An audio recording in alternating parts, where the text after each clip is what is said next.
Karen hit my gate so hard I thought a bomb went off in my driveway, because one moment I was holding a cup of tea and the next my wooden ranch gate exploded into a rain of splinters as her silver SUV ripped through it at 40 miles per hour, horn blaring, tires screeching, and Karen screaming at the top of her lungs that I had no right to block a public road even though the sign that said private drive no through access was literally bouncing off her windshield as she barreled past.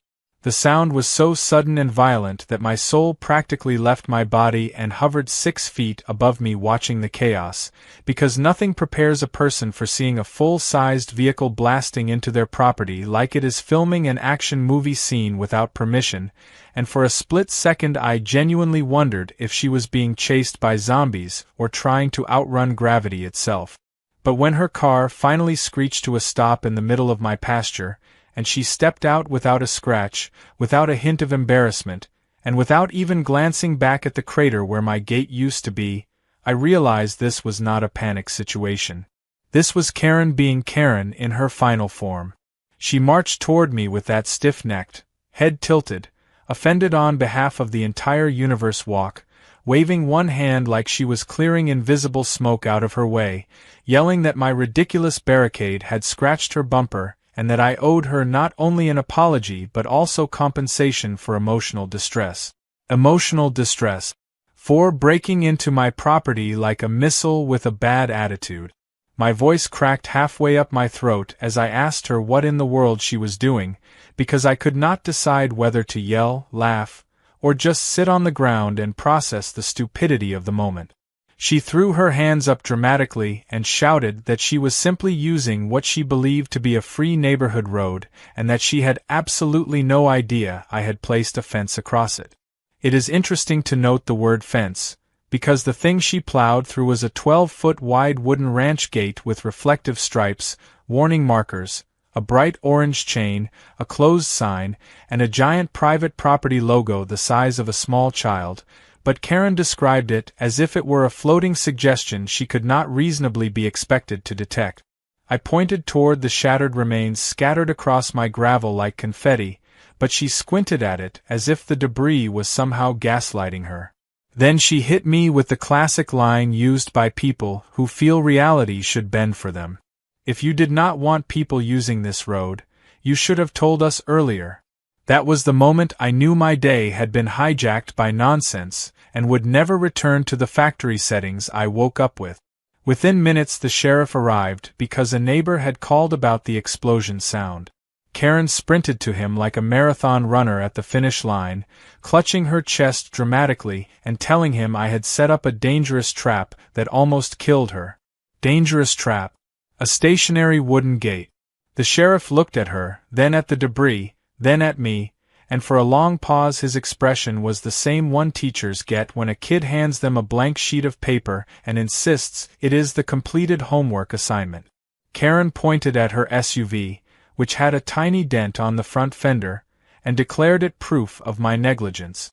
The sheriff calmly asked her why she was driving 40 miles per hour on a private driveway, and she instantly switched to her offended victim mode, insisting she had no idea it was private and that I had built the gate overnight to sabotage her. I told the sheriff that the gate had been there for 5 years and that literally every neighbor except one knew it. The sheriff asked who that one was. Karen answered by saying she did not keep track of such frivolous information while glaring at me like I was personally responsible for gravity. As we stood there in that tense triangle of disbelief, a gust of wind caught a large wooden board from the broken gate and rolled it across the ground, revealing my name burned into the bottom. Karen reacted as if the board had insulted her mother. She insisted this did not prove anything and the sheriff should investigate why I felt the need to build military fortifications in a peaceful community. Military fortifications. A wooden gate my uncle and I built on a Saturday with leftover lumber and sandwiches from the gas station. The sheriff pinched the bridge of his nose the way people do when they consider quitting their job on the spot. He took statements, shrugged, and ultimately told Karen she was liable for property damage. This launched her into a monologue so long I genuinely thought she might pass out from lack of oxygen. She paced in circles, declared she would sue me, threatened to call the county, swore the road was public because she used it every day, then admitted she used it every day because it saved her 4 minutes on her commute. 4 minutes. She destroyed a gate for 4 minutes. After nearly 30 minutes of her heated lecture, the sheriff finally left with a look that said he planned to erase this event from his memory. Karen stomped to her SUV, slammed the door, reversed over more pieces of my gate, and sped off while shouting out of her window that she expected the repairs to be done within 24 hours. I stood there surrounded by splintered wood, tire marks, dust clouds, and an emptiness in my soul that can only be described as the moment a person realizes the universe has assigned them a nemesis. And in that moment, as I scanned what used to be my gate, a single thought crystallized in my head with perfect clarity. Next time, I am building this thing out of steel. I woke up the next morning still half convinced that the previous day had been the result of heat stroke or a hallucination brought on by drinking expired milk, but the sight waiting outside erased any hope that I had dreamed it. The space where my gate used to stand looked like someone had fed a wooden barn through a paper shredder.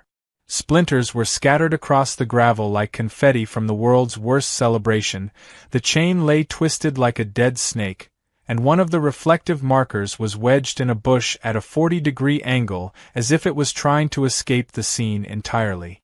My neighbor Rick pulled up on his ATV and stared at the destruction with a slow whistle that stretched longer than most conversations I had with him. He finally said, "Well, she really did it this time," and I could only nod because my brain still had not rebooted fully from the previous day's stupidity explosion. Rick suggested rebuilding the gate using the same wooden design, but the memory of Karen blasting through it like a missile gave me an allergic reaction to the idea. I told him I was done with wood, and that if Karen wanted to use my driveway as a shortcut again, she would need a tank. He laughed, not realizing I was completely serious. I spent the next hour measuring the posts, assessing the damage, and mentally designing a gate so strong it would laugh in the face of reckless SUVs. My plan was simple: steel. Thick, unapologetic, industrial-grade steel reinforced with a core that could survive a mild apocalypse. It would not be decorative. It would not be charming. It would be a wall with hinges, a monument to my sanity, and a statement that said no trespassing and also please reconsider your life choices. The second I started hauling out tools, Karen appeared on the far end of the driveway like a bad omen conjured by the sound of a tape measure. She rolled down her window and shouted across the property that whatever I was building had better not block the road again. I told her this was not a road, it was my driveway, and she had no business using it at all. She scoffed so loudly a bird flew out of a nearby tree. She accused me of harassing her and claimed she had spoken with the HOA, who agreed that my gate was a violation of community safety. Community safety. My property. My gate. My land 300 feet away from the nearest HOA boundary line. I informed her that I was not a part of the HOA and never had been. She blinked in confusion, then declared that all houses in the area belonged to the HOA because that is how neighborhoods work. I told her that was factually incorrect. She responded by rolling up her window with the same passive-aggressive speed someone uses to slowly close a door in your face. A few minutes later, my phone buzzed with an email from the HOA itself. I opened it expecting a misunderstanding. Instead, I found a letter written as if I had personally offended the board members by existing. The letter claimed that my gate had obstructed community flow, posed a hazard, and violated neighborhood aesthetics, even though the HOA map clearly showed that their jurisdiction ended well before my property line. Confused and annoyed, I drove down to the HOA office. The president, a man named Harold who had the permanent expression of someone smelling sour milk, greeted me with folded arms and a stiff stare. He informed me that a concerned resident had reported me for placing an illegal barrier. I asked how it could be illegal on land the HOA did not own. He looked at me with the expression of a man who had never once let facts interfere with his confidence. He claimed the HOA had influence beyond written boundaries. influence. That was the moment I realized the HOA was not confused, they were power-drunk. I showed him the county map, proving they had zero authority over my driveway. He looked at it, squinted, shrugged, and said maps can be outdated. It was dated last year. When I pressed further, he admitted that Karen had been complaining for months about my gate and how it made her commute annoying.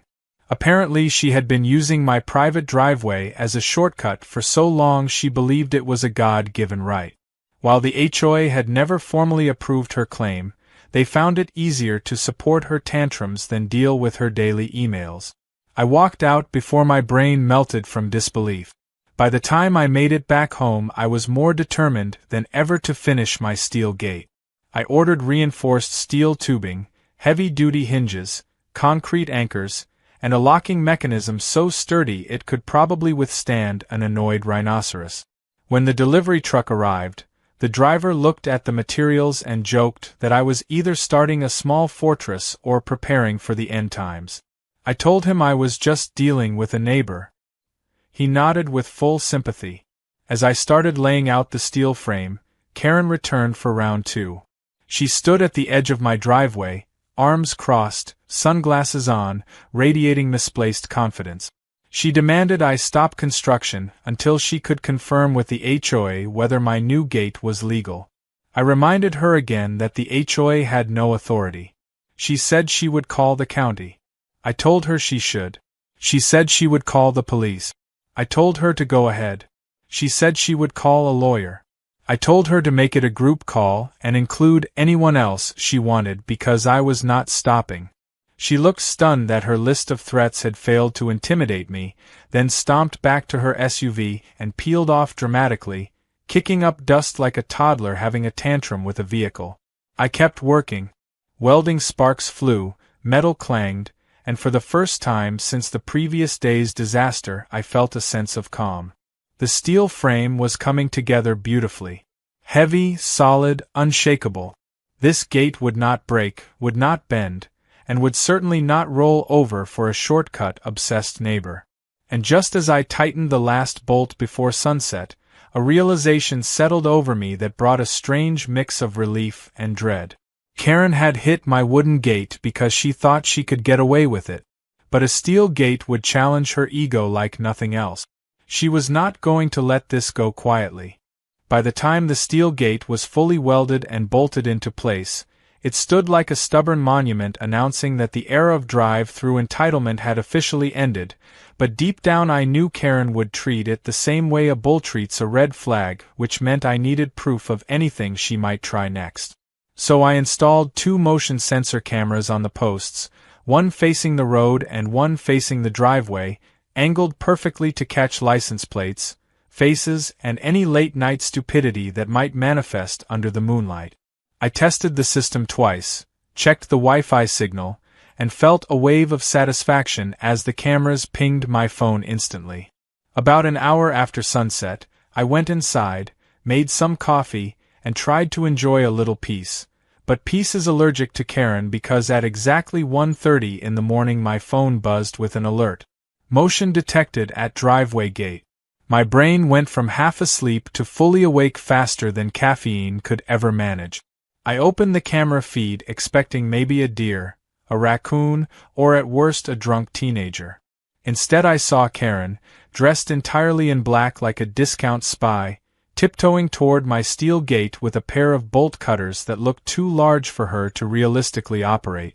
I watched her stalk the gate with the seriousness of someone preparing to disarm a bomb, then heard her grunt as she tried to snap through the reinforced lock.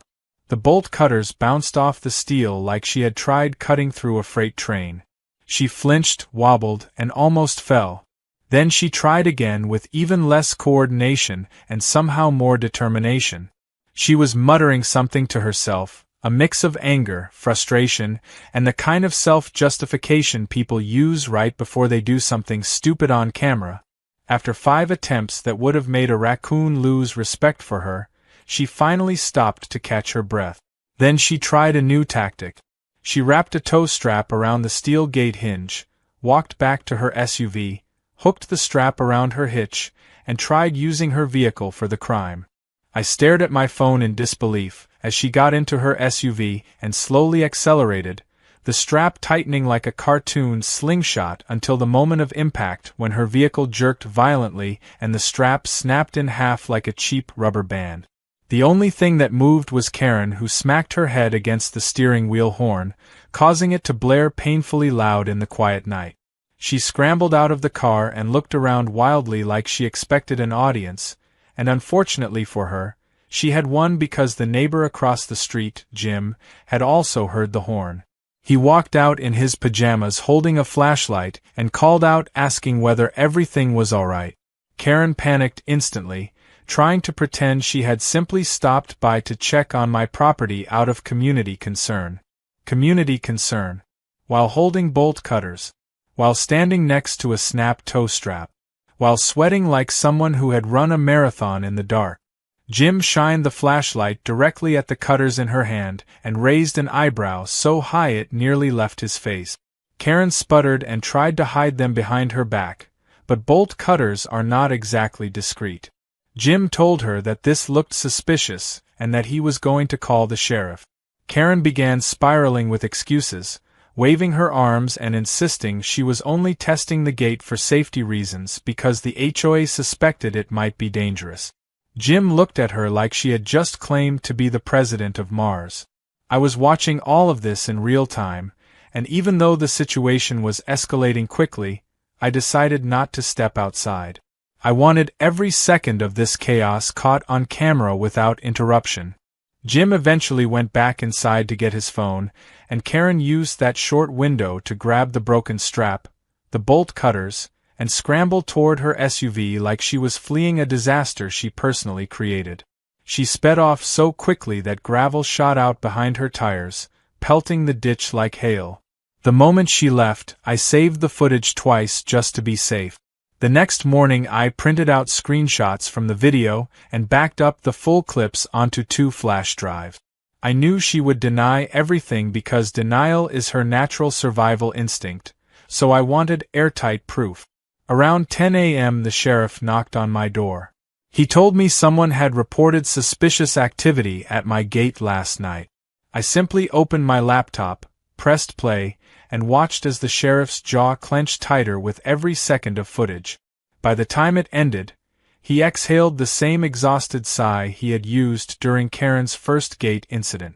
He asked if I wanted to press charges, and I said not yet, because something told me Karen still had more chaos to unleash, and I wanted all of it documented before I took legal steps that would stick permanently. The sheriff nodded, as if he completely understood the strategy of letting an overconfident person dig their own hole deeper. After he left, I spent the rest of the morning fortifying the camera system even more, adjusting angles, upgrading storage, and making sure not a single shadow could move near that gate without getting recorded. Later that afternoon, I received a sudden chain of emails from the HOA, each one written with unnecessary urgency. They demanded that I remove the steel gate immediately for violating community regulations, blocking access roads, and causing unnecessary neighborhood tension. They also claimed they had received complaints about me creating unsafe structures. I knew instantly who had complained. She was not even subtle about it. What made it worse was that this time the emails included attachments showing a small crowd of HOA board members pointing at my gate as if it personally attacked them. They had gathered at the edge of my driveway earlier in the morning, posing for photos like tourists at a landmark. I replayed my camera footage, and there they were, clustered together, whispering, gesturing dramatically, and at one point stepping dangerously close to trespassing. And then came the biggest twist of the day. The camera footage showed that Karen was not alone last night. After she fled with her failed bolt cutter mission, the HOA president himself had walked up to my gate carrying a clipboard and a flashlight. He inspected the hinges, measured something, took pictures, and even tapped the steel with the back of his pen as if trying to determine whether it was hollow. Suddenly it all made sense. Karen was not acting alone. She had backup, and the HOA president was willingly involved. Seeing both of their faces on camera at my gate after midnight gave me a sense of clarity. This was no longer a petty neighbor issue. This was a full-scale campaign of entitlement, one I was prepared to counter with evidence, patience, and a gate strong enough to withstand a small stampede. By the next morning the tension around the steel gate had reached a level that felt less like a neighborhood dispute and more like a political standoff between one man and a coalition of people who refused to accept that boundaries existed, and as if the universe wanted to confirm that theory, my phone buzzed with an unknown number calling at 8 in the morning. When I picked up, a calm but official voice told me they were responding to a report filed last night accusing me of trapping a resident on my property with an intentionally hazardous structure. I nearly choked on my coffee because the only thing I had trapped was my patience. The officer asked if I could step outside to discuss the situation. I walked out to find a patrol car parked near the end of the driveway with 2 officers standing beside it while Karen hovered behind them wearing sunglasses and crossing her arms like she was attending the hearing of the century. The moment she saw me, she launched into an explanation so dramatic it sounded like the opening monologue of a radio soap opera. She claimed she had been driving peacefully when my new metal monstrosity slammed shut behind her and locked her inside my property, forcing her to spend the night in fear for her safety. She even added a trembling voice effect, as if she had rehearsed it in the bathroom mirror. The officers glanced at her, then at me, then at the gate which had not moved an inch from where I had installed it, wide open as usual during daytime. I calmly explained that the gate did not have a self-closing mechanism and that it could not trap anyone because it was not capable of locking automatically. I told them I had not closed it at night and that I had footage from security cameras proving exactly who was at the gate and what they were doing. Karen immediately objected, claiming I was fabricating evidence. Her voice grew louder and more frantic, insisting that my cameras were invasive and illegal and that she felt unsafe being filmed committing innocent acts. The officers raised their eyebrows at the phrase committing innocent acts because that combination of words tends to alert people to hidden stupidity. I pulled up the camera footage on my phone and handed it to the officers without saying a single word. They watched Karen sneaking up to the gate with bolt cutters, watched her jumping as the cutters bounced off the steel, watched her attaching the tow strap to her SUV, watched her attempt to yank the gate off its hinges, and watched the strap snap and fling backward like a slingshot. And then they watched her look around in panic and run back to her vehicle before speeding away. The officers were silent for a long moment, exchanging a look that said they were reconsidering their life choices. Then they turned to Karen, who was staring at the ground like a child caught stealing cookies, while insisting she only opened the jar to count them. She tried to explain that the footage was being misinterpreted and that she had only been performing a late-night inspection of the gate for community safety. One of the officers asked her if community safety inspections normally involved bolt cutters and using a personal vehicle as a battering ram. Karen sputtered and claimed that the HOA had advised her to check the gate because she was concerned for public welfare. The officers then asked her why she would report being trapped on my property if she had clearly driven away freely afterward. Karen stuttered, glared at me as if I had committed the crime of existing, and then declared that she was feeling too overwhelmed to continue speaking. She retreated behind the patrol car, holding her forehead dramatically. The officers apologized to me for the inconvenience and assured me they would be writing an incident report documenting the false claims she had made. As they left, Karen got into her SUV and sped off without a word, but the look she gave me through the window was pure resentment mixed with the desperation of someone whose delusions were collapsing under the weight of reality. I should have felt victorious, but instead I felt the uneasy certainty that this was only the beginning because people like Karen never accept defeat, they simply change strategies. Later that afternoon I discovered her new strategy when a neighbor sent me a screenshot of a message Karen had posted in the HOA community group chat. It accused me of illegally privatizing public land by installing a dangerous steel gate that put lives at risk and claimed I had a history of intimidation and aggression. She even said that authorities were investigating me for obstructing emergency route. The flood of dramatic misinformation would have impressed a conspiracy theorist. But what made it worse was that the post quickly gained traction among some board members who already disliked me due to Karen's never-ending complaints. Within an hour, the HOA president sent me another email demanding that I provide documentation proving ownership of my driveway, as if my property deed was something they were entitled to examine. I ignored the email because I had already shown the sheriff the legal boundaries. But ignoring the HOA had the same effect as poking a hornet's nest with a stick, because 30 minutes later I looked out the window and saw Karen standing at the edge of my driveway with the HOA president and 2 board members. They were pointing at my gate, taking pictures, making exaggerated gestures, and talking loudly enough that half the pasture could probably hear them. They did not see me approaching until I was a few feet away. Karen spun around and immediately adopted the posture of a law enforcement officer interrogating a suspect. She announced that they were conducting an official HOA inspection. I told her they had no authority to inspect anything on my property. The president stepped forward and declared that they were assessing whether my gate violated community ordinances. I told him for the 15th time that my land was not part of the HOA. He insisted that all areas accessible by the public fell under their oversight. I gestured to the private drive sign clearly visible behind them. He pretended not to see it. At that point I realized logic was a foreign language to this group. Instead of arguing further, I simply informed them that they were trespassing and had 30 seconds to leave before I called the sheriff. Karen scoffed and said she was not afraid of empty threats. So I pulled out my phone and dialed without hesitation. The moment the dispatcher answered, Karen immediately grabbed her purse and marched away, muttering insults under her breath while the board members scrambled after her.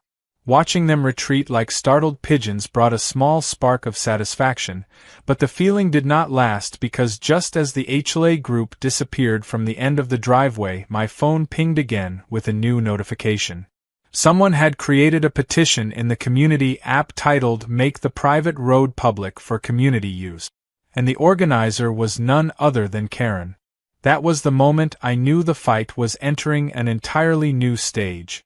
The petition was the kind of disaster only Karen could engineer with confidence and delusion woven together like mismatched yarn, because within hours she had not only posted it across every HOA communication channel, but also printed out physical copies and handed them door to door while delivering dramatic speeches about my steel gate strangling community freedom and threatening emergency access. And even though the entire petition was based on a lie so thin it could snap under a soft breeze, some HOA board members sided with her simply because they were tired of her voice invading their inboxes. The petition barely collected 10 signatures, all from the same people who believed the HOA had authority over the sun if they wrote it into the bylaws, but Karen posted online updates every hour as if she were leading a revolution. Meanwhile, I kept working around the property pretending her antics were background noise, but the truth was her campaign was affecting my peace in ways I had not anticipated because suddenly neighbors who had never cared about my driveway before were knocking to ask whether I really intended to block emergency vehicles or privatize the community. I showed them the property map and the legal boundaries, and most apologized and walked away annoyed that Karen had dragged them into unnecessary drama. But the damage was done. She had managed to stir up enough confusion and gossip that tension buzzed around the neighborhood like static electricity. Then everything escalated when my insurance company called saying they had received a report that my steel gate was hazardous and could damage vehicles if struck, and they wanted to verify its construction. I nearly laughed through the phone, but the representative was dead serious. Apparently Karen had taken pictures of the gate, circled the hinges in red, and emailed a dramatic warning that the structure was unsafe and might collapse on a passerby. I scheduled an inspection to prove everything was up to code, but inside I could feel annoyance boiling at levels I had not previously experienced. Later that week, the true explosion of drama hit when I returned from town to find that someone had thrown eggs at my steel gate, splattering them across the surface like a childish art project gone wrong. A smear of red paint dripped down the middle, clearly applied by someone who mistook vandalism for activism. My camera system recorded the whole thing. Karen marched up to the gate in broad daylight holding a plastic bag and a can of paint, her face set in an expression of righteous justice as if she were restoring order to the galaxy. She tossed the eggs with embarrassing form, missing half the time, then dipped a brush in the paint and dramatically smeared a long streak across the steel as if declaring victory. When she stepped back to examine her masterpiece, she looked disappointed that the gate did not collapse from emotional trauma. Watching the footage left me speechless for a full minute. I downloaded it, archived it, labeled it evidence number 13 because that is how many files I already had documenting her nonsense, and forwarded a clip to the sheriff with a simple request asking him whether this counted as vandalism. He responded with a sigh in text form and said he would add it to the ongoing report. But the universe apparently decided that the day was not done with me because 2 hours later I got another notification from the cameras. This time it was not Karen. It was a hired contractor in a yellow vest carrying tools and examining my gate with the curiosity of someone who believed they were supposed to remove it. I sprinted outside before he could touch anything and asked what he was doing. He said the HOA had hired him to remove an unauthorized obstruction from a community road. I informed him very clearly that this was private property and the HOA had no authority to order construction or removal on it. The contractor blinked, looked at the house, back at me, back at the gate, then said he would need to call his supervisor. I overheard the entire conversation. Karen had personally contacted the contractor, claimed she was the property manager for the community, and insisted my gate needed to be taken down for public safety concerns. The supervisor realized she had lied and immediately canceled the order. The contractor apologized and left, shaking his head the whole way. As soon as he drove off, I pulled up the camera footage and there it was. Karen and the HOA president had visited the gate earlier that morning, measuring the hinges, examining the posts, discussing something with the confidence of two people who believed they were starring in their own action movie. They had recorded videos of themselves pointing to the steel and discussing what they called structural violations. The footage also revealed something else that made my jaw clench.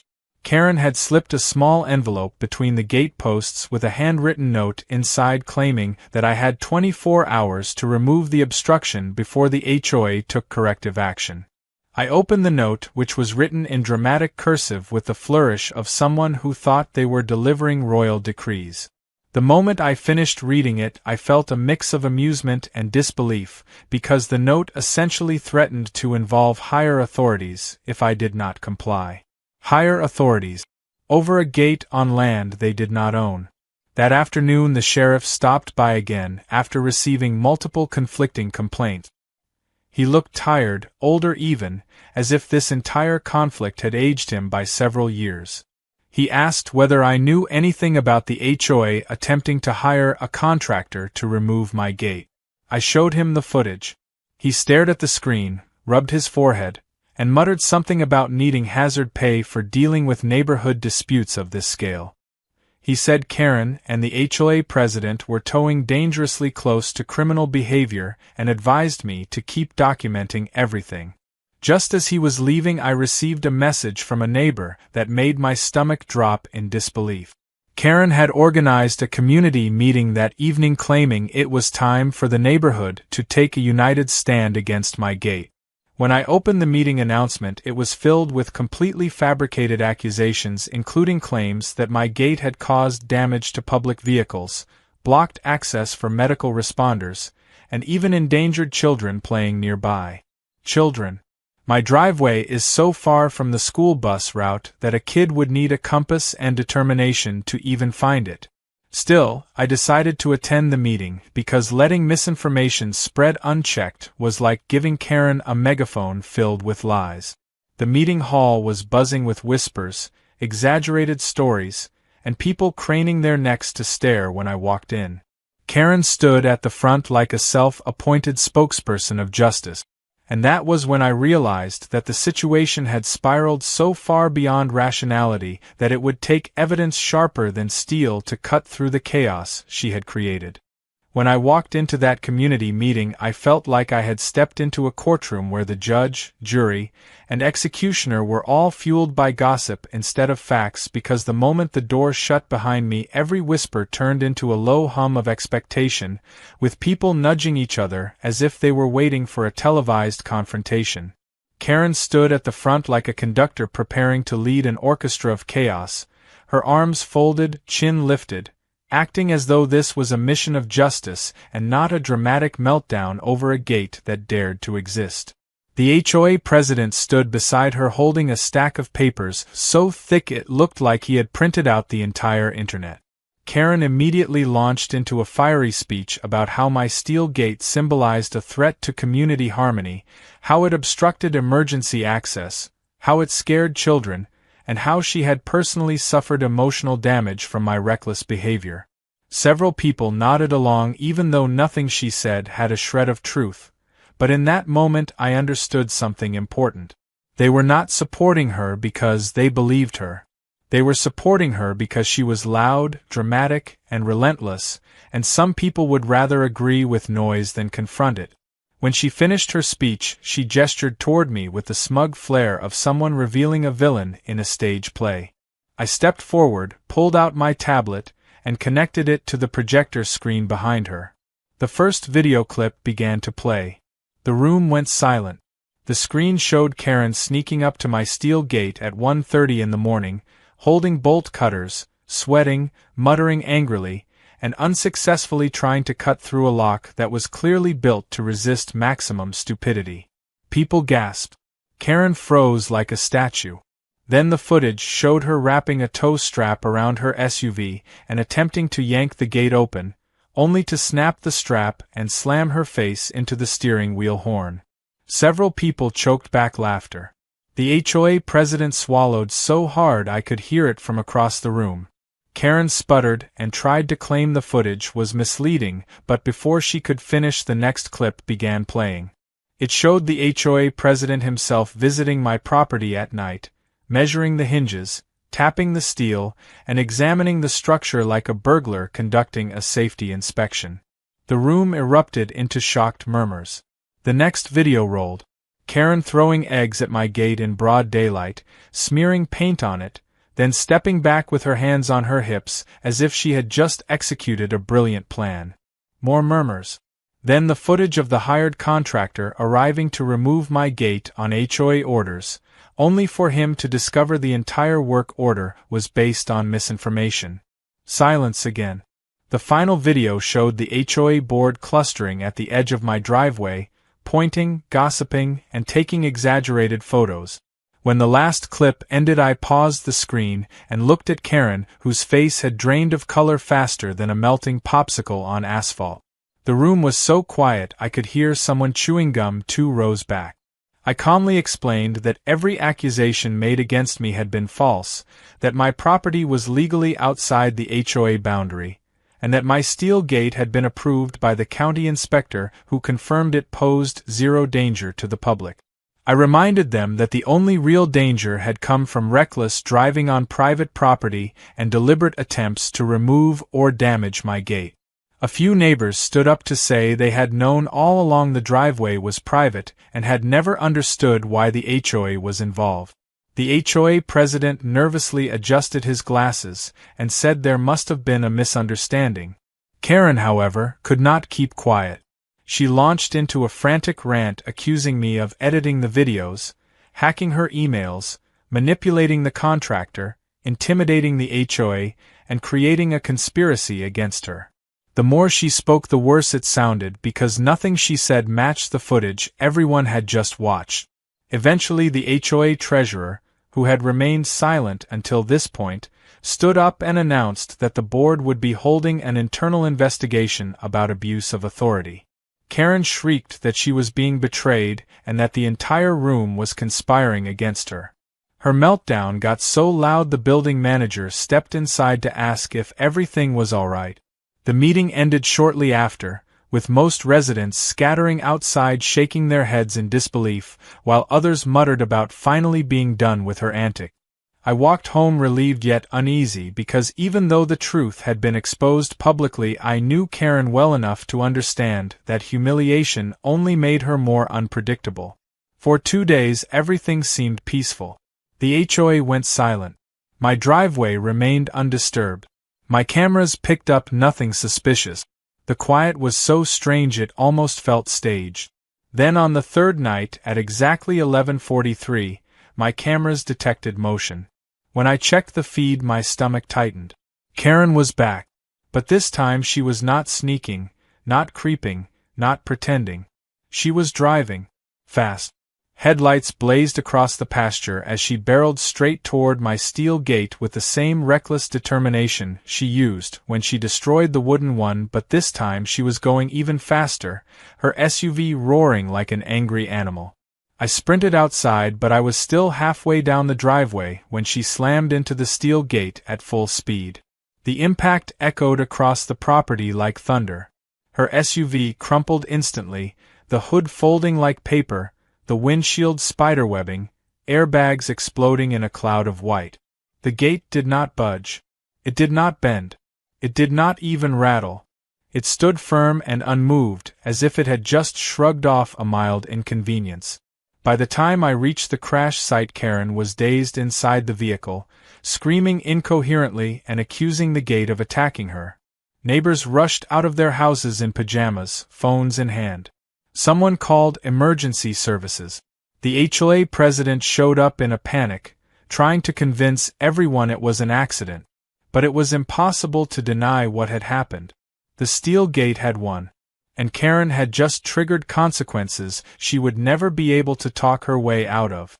The aftermath of the crash unfolded in a way that felt both surreal and inevitable because the moment the paramedics arrived and began pulling Karen out of the mangled SUV, the narrative she tried so desperately to control finally slipped out of her hands like sand through a clenched fist, and even though she was conscious and loudly insisting she had been the victim of a mechanical malfunction, everyone standing there had either heard or seen enough to piece together what had actually happened. The sheriff arrived moments later, his expression carrying the tired resignation of a man who knew this incident would haunt his paperwork for weeks.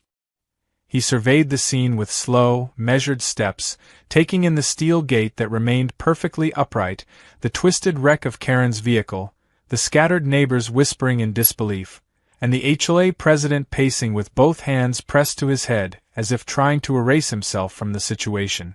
When the sheriff approached me, I simply handed him the footage captured on my camera, which showed Karen accelerating toward the gate with clear intention, not hesitation, not panic, not loss of control, but determination fueled by something far more irrational.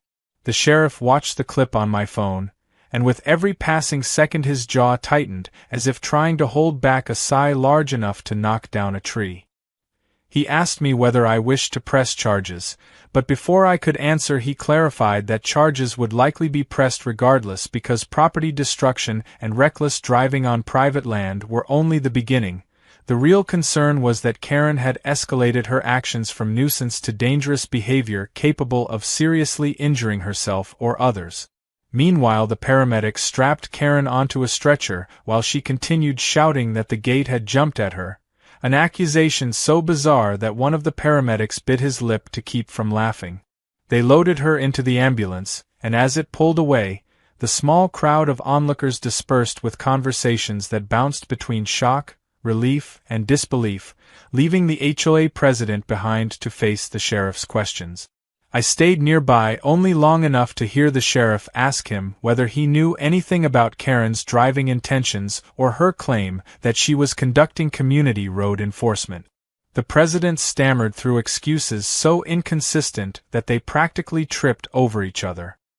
He insisted he had never encouraged her to take action, then admitted he had supported her concerns, then said he was unfamiliar with the details, then tried to blame misinformation.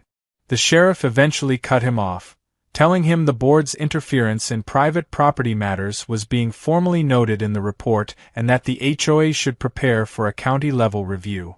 That was the first time I had ever seen the president speechless. Over the next few days, the fallout grew like a wildfire. Insurance investigators showed up to examine the wreck, and it became immediately clear to them that the damage was not caused by a malfunction, as Karen had claimed, but by deliberate acceleration. Her insurance company grew suspicious, especially after they obtained the footage, and soon they began digging into past claims she had filed.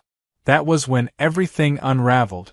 It turned out Karen had a history of filing questionable reports, including claiming vandalism where none existed, reporting phantom dents on vehicles, and even staging 2 minor driveway incidents months before. The investigators suspected potential insurance fraud, and the moment they opened that door, more red flags popped up than anyone could have imagined.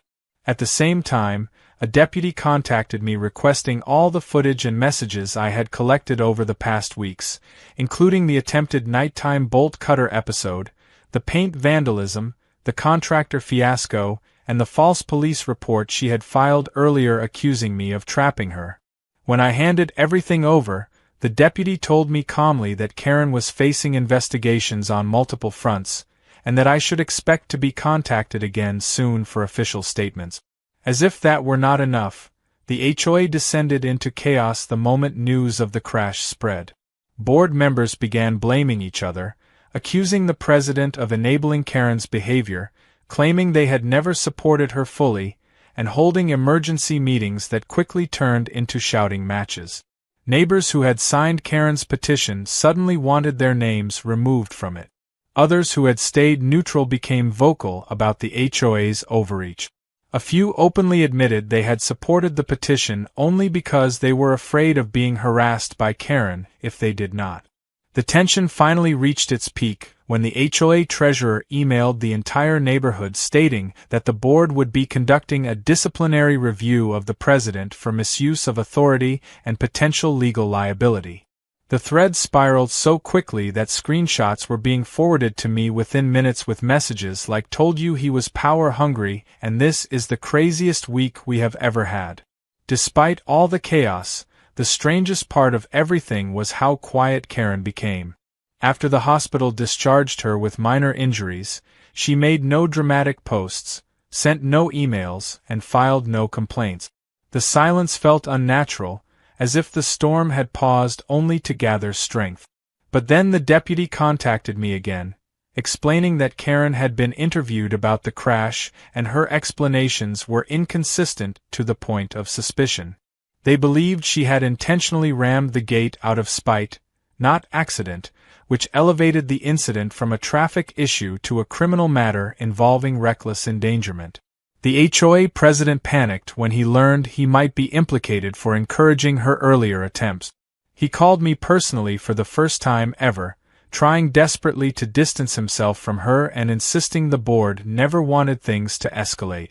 I listened silently the entire time, letting him scramble through excuses and half-truths until he fell quiet, his breathing shaky. I told him the same thing I had told Karen weeks before. This driveway is private. The gate is legal. You had no authority here. The line stayed quiet for a long time before he finally muttered something about resigning. After the call, a wave of exhaustion hit me, not physical exhaustion, but the type that settles into a person's bones after dealing with absurdity for far too long. Yet beneath the exhaustion there was something else. A calm certainty. Karen had finally crossed a line she could not talk herself back over. The consequences had arrived, and this time they were heavy enough to withstand even her level of denial. But I also knew one thing with absolute clarity. The story was not finished yet, and the final chapter would determine whether Karen learned from her own destruction or doubled down in a blaze of entitlement that would push everything to a point of no return. Rolling across the hills, but then it hit all at once in the most surreal, dramatic, and strangely satisfying way possible because the week after the crash the county formally opened an investigation into both Karen and the HOA, and suddenly what had once been a ridiculous neighborhood dispute transformed into a full-scale review of misconduct, liability, and more questionable decisions than any single cul-de-sac should produce in a decade. It started when a county inspector arrived at my property early one morning, clipboard in hand, walking the length of the steel gate with the attentiveness of someone evaluating a bridge rather than a simple driveway barrier. He measured the hinges, checked the anchor depth, reviewed the materials, scanned the permit approval I had already secured, and then turned to me with a nod that carried the weight of absolute clarity. The gate was fully legal, fully safe, and fully compliant. He even complimented the craftsmanship and joked that the thing could probably survive a light meteor shower. Then he stepped aside so 2 deputies could take photographs of the damaged SUV, now stored at an impound lot, while investigators reviewed footage showing the moment Karen accelerated into the gate with unmistakable intent. After that, everything spiraled. Karen was formally cited for reckless endangerment, property destruction, trespassing, filing a false police report, and potentially insurance fraud depending on what her past claims revealed. The HOA president, meanwhile, faced scrutiny for authorizing or encouraging inspections of private land, attempting to hire a contractor under fraudulent pretenses, and participating in nighttime visits that could be interpreted as trespassing. Neighbors who had once backed Karen began distancing themselves like she was a contagious storm, returning to politely knocking on my door to apologize for believing her theatrics. Some offered baked goods, others offered awkward explanations, and one simply said I knew she was crazy but she gets loud when people disagree with her. Even the HOA treasurer knocked on my door, shoulders slumped, to tell me the board had voted to remove the president temporarily pending further review. It was the first time I had ever seen an HOA voluntarily humble itself. As for Karen, her presence in the neighborhood rapidly faded into rumor rather than reality. She stayed mostly inside her house, blinds closed, refusing to answer the door for investigators who had to leave appointment notices taped to her window. And every time someone mentioned her name in passing, the sound of embarrassment followed like a trailing echo. It was strange, watching the shift happen. For weeks she had been loud, aggressive, unstoppable, a whirlwind of entitlement tearing through every boundary she could find. But now she was small, quiet, cornered by the consequences she had built with her own hands. The turning point came when her insurance company completed their analysis of the crash.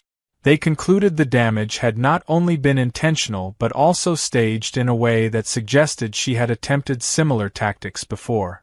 They denied her claim outright and forwarded the case to their fraud department. The sheriff informed me that charges were being compiled, and that I would likely be asked to testify if she contested them in court. I felt a strange mix of relief and disbelief that things had escalated so far simply because she refused to accept that a private driveway was not her personal shortcut. Meanwhile, the HOA sent out a neighborhood-wide letter apologizing for the confusion, acknowledging that they had acted outside their jurisdiction, and promising to revise their procedures to prevent future overreach.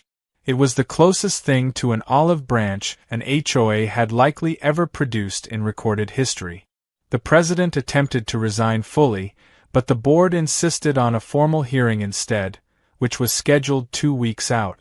That hearing turned into its own spectacle when board members revealed that Karen had pressured them repeatedly with daily messages, threats of community unrest, and accusations of negligence if they did not support her vendetta. The treasurer even produced logs of her calls, which included 47 voicemails in a single weekend. By the end of the meeting, the board unanimously voted to strip the president of his position and ban Karen from attending HOA meetings until her legal issues were resolved. When news of the decision spread, neighbors began stopping me on the road to offer their own running commentary, ranging from "I am so glad this is over" to "I didn't realize one woman could cause this much chaos" to the best one, which was "next time build a moat." Through all of this I focused on repairing the damage around my property. I repainted the steel gate to cover the dried streaks of red from her vandalism, scrubbed off the last remnants of egg residue, and reinforced the camera system with a wider range. Truthfully, the gate looked better than ever, a silent reminder that boundaries are only valuable when you stand firm behind them. One evening, as the sun dipped low behind the hills and cast long shadows across the driveway, I found myself reflecting on everything that had happened. The chaos, the arguments, the confrontations, the sleepless nights, the endless stream of petty complaints, and the crashes both literal and metaphorical. And as strange as it sounded, I realized something important. The steel gate had not just protected my property. It had revealed everything that needed to be revealed.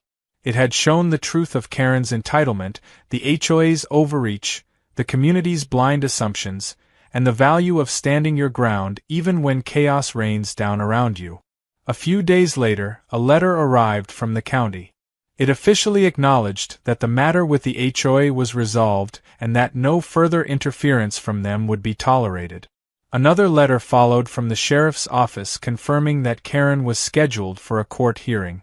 I read both, placed them in a folder labeled Documents, and then stepped outside to lock the gate for the night. As the steel clicked into place, solid and unmoving, I felt a strange sense of peace settle over me.